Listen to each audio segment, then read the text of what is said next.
Welcome back to this really super short mini lecture on writing the body of a research paper.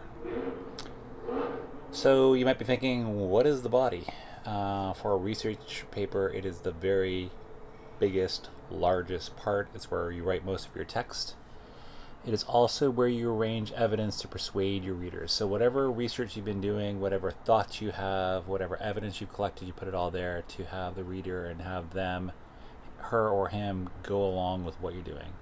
As a result, it really helps to have a logical organization of your points so that it goes from point A to point B to point C in a way that makes sense intuitively to whoever's reading it. What you want to make sure that you do if your paper is long, and oftentimes these things can be super long, is to divide your body into various sections with headings. That way it kind of breaks up the text so it's easier to read. There's a bunch of parts to writing the body, or I'll give you some sort of things to think about. Use your outline as a flexible guide. So you earlier on, you'd come up with a sort of a list of different points that you want to address, different issues. Use that as a flexible guide. Don't slavishly follow it. Ideally, this plan is a plan, and then sometimes you deviate from it to get your point across. Depending on if your plan was really good and it's still good, follow it. If not, deviate if you need to. Number 2, build your essay around points you want to make. It's really your essay, your research paper. It's not your sources dictating the paper. So do not let your sources organize the paper. Do it based on your own thoughts, good judgment, research, and your thinking.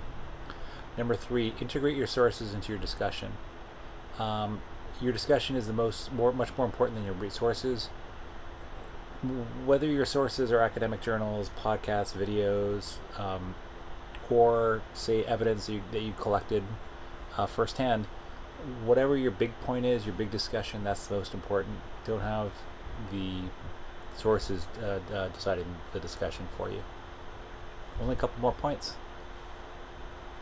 Summarize, analyze, explain and evaluate published work rather than reporting it. Do not just describe, think, or write deeply. You're going to be having a big collection of different data sources. Journal articles, popular articles, podcasts, videos, etc., maybe infographics. You really want to think and write deeply about those things. Don't just sort of list them and describe them really easily. That's very simple to do and not so much good for you or the reader who's going to be consuming your work. Finally, to make your paper more varied, you want to move up and down the ladder of abstraction from generalization to various levels of detail back to generalization. So you want to be general, then detailed, then general, then detailed, then move here and there depending on what points you're trying to get across. So as a result, you have abstract things, but you also have specific things. Like you have an abstract concept or a model, and then the specific ideas help to support it.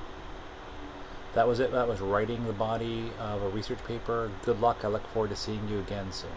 Take care.